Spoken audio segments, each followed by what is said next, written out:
যারা কুয়েতে ডেলিভারি কাজে আসছেন, বিশেষ করে তালাবাদ কোম্পানিতে, তাদেরকে আজকে তালাবাদ সম্পর্কে এমন তিতা সত্য কথা বলবো, যেগুলো শোনার পরে আপনাদের আসার প্রতি আগ্রহ অনেকটাই কমে যাবে।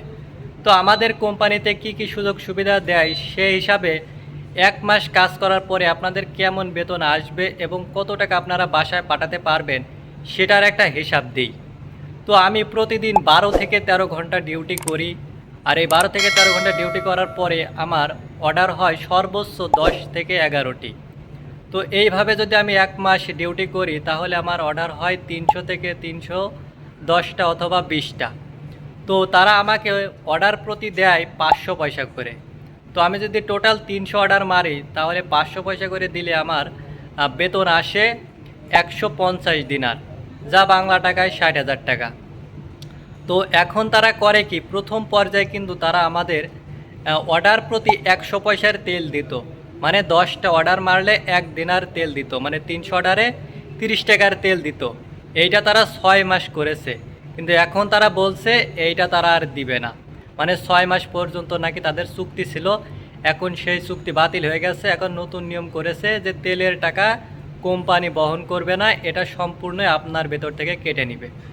তো গত মাসে আমি 300 অর্ডার মারছিলাম, যেখান থেকে আমার 150 দিনার ইনকাম হয়েছিল। তো 300টা অর্ডার মারতে আমার প্রায় 30 থেকে 32 টাকার তেল লেগেছিল। তো 150 টাকার ভেতর থেকে যদি আমি 30 টাকার তেল বাদ দিই, তাহলে আমার থাকছে আর 120 টাকা। তো এই 120 টাকার ভেতরে আমার খাওয়া খরচ লাগে প্রায় মাসে 30 টাকা, শুধুমাত্র বাজার খরচ। তাহলে আর থাকছে 90 দিনার। এখন এই 90 দিনারের ভেতরে আপনি যখন বাইরে কাজ করবেন, তখন আপনার আজে বাজে খরচে প্রায় 10 দিনার চলে যাবে। তাহলে আপনার থাকছে 80 দিনার। মানে বাংলা টাকায় এই 80 দিনার কনভার্ট করলে হয় 32,000 টাকা।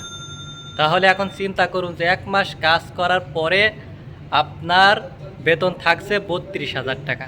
এখন এই 32,000 টাকা যদি আপনি কুয়েতে থেকে বাংলাদেশে পাঠান, তাহলে বাংলাদেশের মানুষ কি বলবে আপনাকে, যে ছেলে থেকে কুয়েতে আর বেতন পাঠাচ্ছে মাত্র 32,000 টাকা। তো বর্তমানে কিন্তু অবস্থা খুবই খারাপ, কারণ এখন অর্ডার কমে গেছে আর প্রচুর লোক আসছে, যে কারণে ডেলিভারি কমে গেছে।